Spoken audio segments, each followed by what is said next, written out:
Yeah.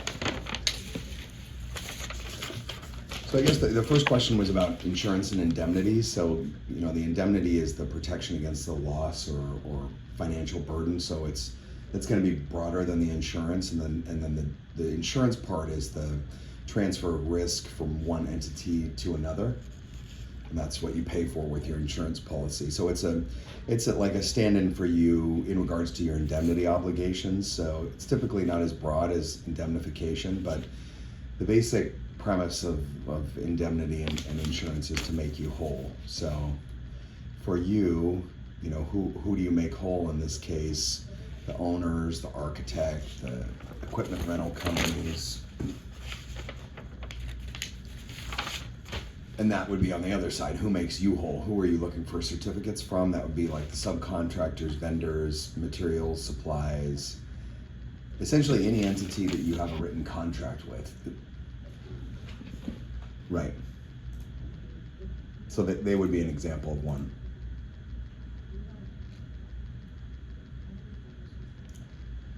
Right. Well, I heard there was a wildfire moratorium lifted, so that was in Oregon. Uh-huh. Right. So how do you make them whole would be the contractual risk transfer. So that's the contract. So they're passing the indemnity and the insurance requirements onto you through that contract. So if there was any alleged negligence, whole or partial negligence in addition to the defense and other obligations. So there's insurance, self-insurance. Like how would you do it would be insurance or self-insurance or any other kind of financial obligation. And I think that what brought this up is the question about the certificate. So that certificate is a document that provides the information about what policies you have. And so the parties that receive those are the certificate holders. Mm-hmm.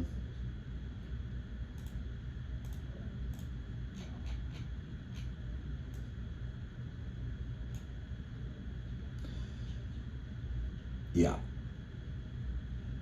So they just list one or more lines of coverage, the limits, the insurer who's providing it, and they should also have any endorsements like additional insured, waiver of subrogation. Those are the ones that will come up. Mm-hmm. Well, so normally when we issue those, it's because an owner or a general contractor requires the contractor to provide evidence that coverage, in the contract is in effect. So you put the contract in place, and then they need to see proof that you actually have the coverage. And then the other part of that was the lesser of the equipment, or the owner of the equipment wants info about the existence of that liability coverage while their equipment is in possession, like in your possession. Yeah, if you just click on authenticate, that will go away. Okay.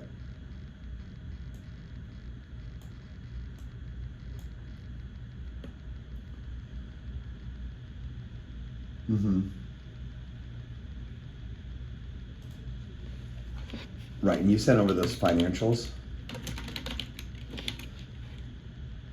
We'll review those. It looks like there was a new fund in place. Okay, so there are no financials for that for 2025. Yeah, no problem. We'll just make it a note that that's the case.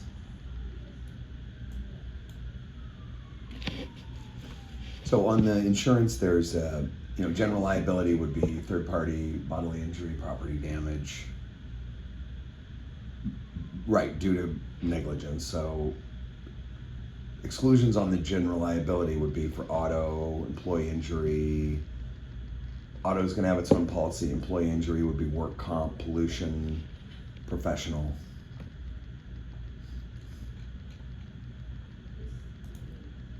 Uh-huh. Pollution insurance. So that pollution insurance would be like, that's going to protect your business from financial loss from like cleanup costs.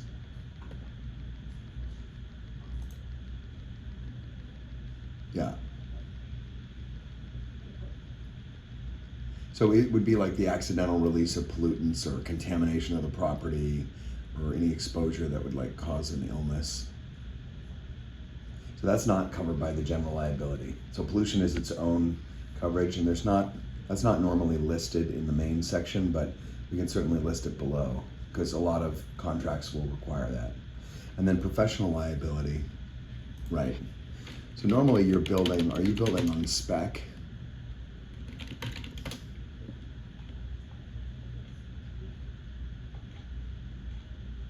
Mm-hmm.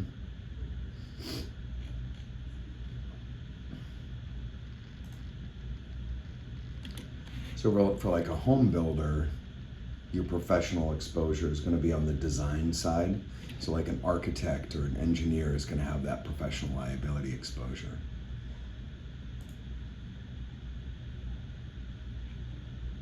And so from what I understand, you don't normally do the design, you're working from someone else's design.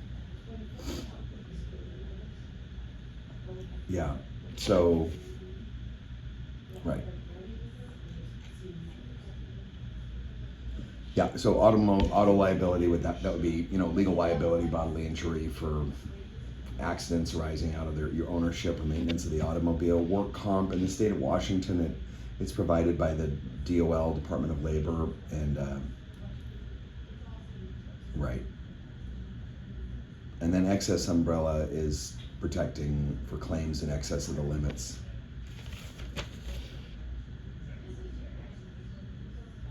Right, so that would be, the written contract is going to be necessary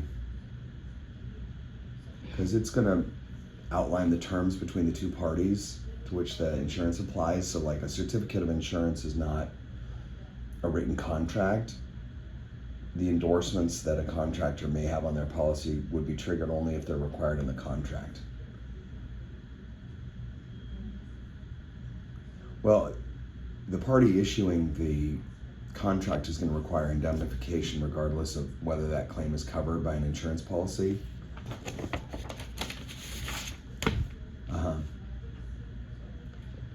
So besides insurance, you're going to be asked for other things. There's additional insured, waiver of subrogation, primary non-contributory. Additional insured is defense. So like a person other than the named insured who's protected by the terms of the policy.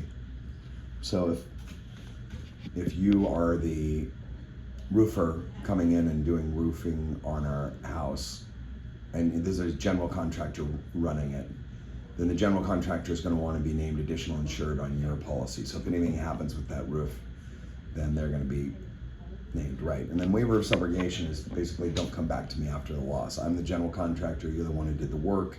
Your work is covered by your policy. If something happens, you're waiving in writing prior to any loss the rights of recovery.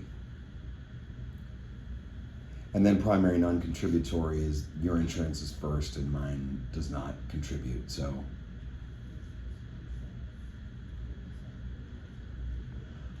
well, that's going to stipulate like the order in which the multiple policies are triggered by the same loss. So like a contractor might be required to provide liability insurance that's primary non-contributory, and this means like the contractor's policy must pay before any applicable policies without seeking contribution.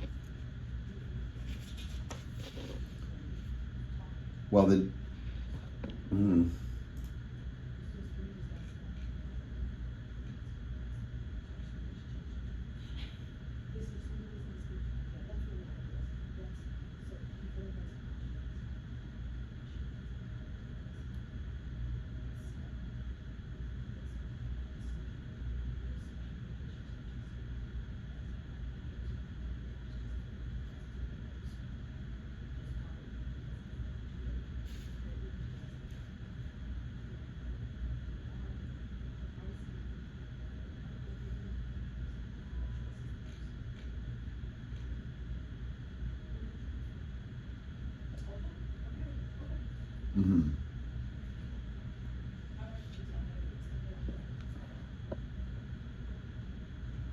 That would be products and completed operations and premises liability. So the general liability policy has two sides. There's the premises and operations, so that's like the period of where you're going on the ongoing performance of your work. So typical claim scenarios would be bodily injury or property damage to third parties, or action over claims from employees or sub-tier contractors.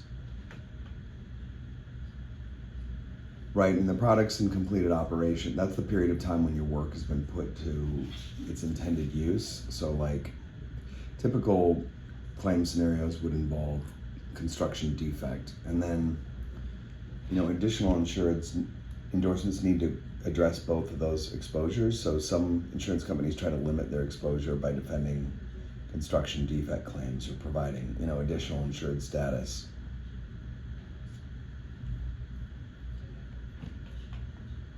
Right.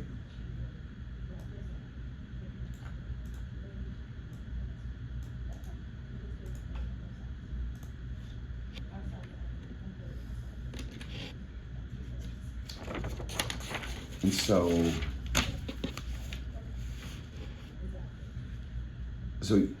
they're passing the defense indemnity and insurance obligations to you contractually. So you should contractually obligate your own downstream parties.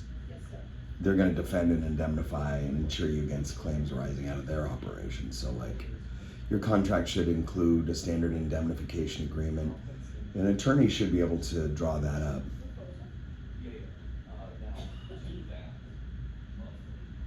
Right. Okay, yeah, just let me know if you have questions.